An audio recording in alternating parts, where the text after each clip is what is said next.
এবং চুক্তি ইসরায়েলের উপর সহনশীলতার বিষয় এ ব্যাপারে আপনার মন্তব্য। ভাই, বিষয়টা আমার চোখেও আসছে যে ট্রাম্পের সঙ্গে সাক্ষাৎ, অর্থাৎ আহমদ আল শারা,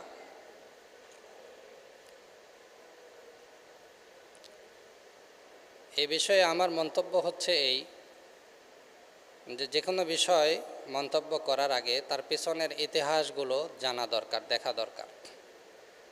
আমরা মনে করছি সিরিয়াতে আহমদ আল শারা এসে একই সঙ্গে শরিয়া ভিত্তিক দেশ পরিচালনার নীতি অবলম্বন করেছেন এবং পশ্চিমা বিশ্বের সঙ্গেও তারা চুক্তিভিত্তিক কাজ করার খেয়াল করছেন। সম্মানিত উপস্থিতি, আমি এ ব্যাপারে এটা বলবো যে তিনি সর্বপ্রথম আগে কিসের সদস্য ছিলেন, কোথায় থেকে কিভাবে আসছেন, এটাও আমাদের জানা দরকার।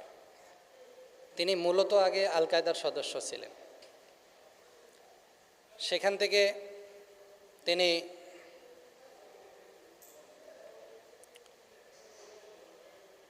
গ্রেফতার হন, আমেরিকার কাছে গ্রেফতার হন। এরপর আবার তিনি আইএসে যোগ দেন। এরপর তিনি আইএস থেকেও আবার বের হয়ে যান, নিজেই দল গঠন করেন। তো দল গঠন করার পরে তাকে দ্বারা বর্তমান মুসলিম বিশ্বের যে সমস্ত নেতারা আছে এবং আমেরিকা, সকলে মিলে তাকে একটা কাজে লাগান। আমার কাছে এরকম মনে হয় যে সিরিয়া যেই সময় বাশার আল আসাদ ছিলেন, মূলত সিরিয়া নিয়ে এখনও আমরা তেমন কোনো খুশিতে লিপ্ত হতে পারি না। কারণটা হচ্ছে এই, আহমদ আল শারা ইনি শুরুতে আল কায়দার সদস্য ছিলেন। শুরুতে কিসের সদস্য ছিলেন? আল কায়দার। এরপরে আল কায়দা থেকে বের হওয়ার পরে ইনি আইএসের সদস্য ছিলেন। কিসের সদস্য? আইএসের। এরপরে যতদূর আমরা খবরে দেখতে পাই, এখন তো আপনারা জানেন, আমি আগের থেকে জানি বিষয়গুলা, যে তিনি আইএস থেকে বিচ্ছিন্ন হওয়ার পরে নিজেই দল গঠন করেন। এরপরে একজন বিদ্রোহী গোষ্ঠী থেকে একজন রাষ্ট্রপ্রধান, বিদ্রোহী গোষ্ঠীর নেতা থেকে একজন কি রাষ্ট্রপ্রধান। আমরা হয়তো অনেক খুশি হচ্ছি যে বাশার আল আসাদ জনগণের উপরে অনেকটা জুলুম করছে, সেখান থেকে আহমদ আল শারা আসছে সিরিয়াতে, শামে একটা নতুন অধ্যায় শুরু হচ্ছে, ফিলিস্তিন ব্যাপারে একটা সুন্দর বিষয় দেখব। অথচ পরে জনগণের মনে একটা কষ্ট, আহমদ আল শারা আমেরিকার সঙ্গে চুক্তিভিত্তিক। আসলে সরকারে আসার আগেই আহমদ আল শারা কি চুক্তিভিত্তিক সরকারে এসেছেন। না হলে বাশার আল আসাদকে, যে জায়গায় বাশার আল আসাদের উপরে রাশিয়ার সমর্থন ছিল, সে জায়গায় বাশার আল আসাদকে দেশ থেকে তাড়ায় দেওয়া, আহমদ আল শারা সরকার প্রধান হওয়া, এটা বড্ড কঠিন।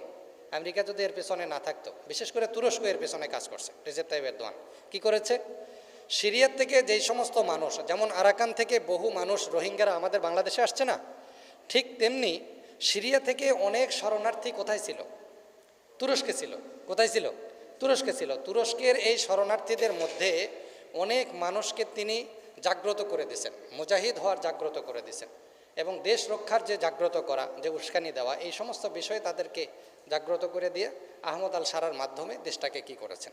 এখন ইসরায়েলের সঙ্গে যে চুক্তিটা এবং আমেরিকার সঙ্গে যে চুক্তিটা, এটা দুই প্রকার হইতে পারে। এক, আহমদ আল শারা নিজে সারা জীবন জাতিকে ধোঁকা দিয়েছে বা সামনেও দিবে, মানে মুসলমানদেরকে। দুই, ইহুদি খ্রিস্টানদেরকেই ধোঁকা দিবে সামনে। যেমন রিসেপ তাইয়িপ এরদোয়ান, দেখেন রিসেপ তাইয়িপ এরদোয়ান কিন্তু মুসলমানদের পক্ষে অনেক কাজ করছে। করছে কি করছে না? অনেক কাজ করছে না? তুরস্কের প্রেসিডেন্ট রিসেপ তাইয়িপ এরদোয়ান পৃথিবীতে অনেক কাজ করছে কি না?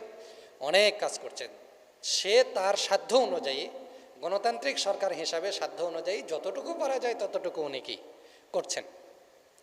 সেই সুবাদে আমি বলবো, আহমদ আল শারাও জাতিকে ধোঁকাও দিতে পারে, মানে মুসলমানদেরকে ধোঁকাও দিতে পারে যে তিনি বাশার আল আসাদকে সরাইছেন, সিরিয়াকে শরিয়াতান্ত্রিক রাষ্ট্র হিসাবে চালাবেন, কোরআন সুন্নাহ অনুযায়ী চালাবেন, এটাও হইতে পারে।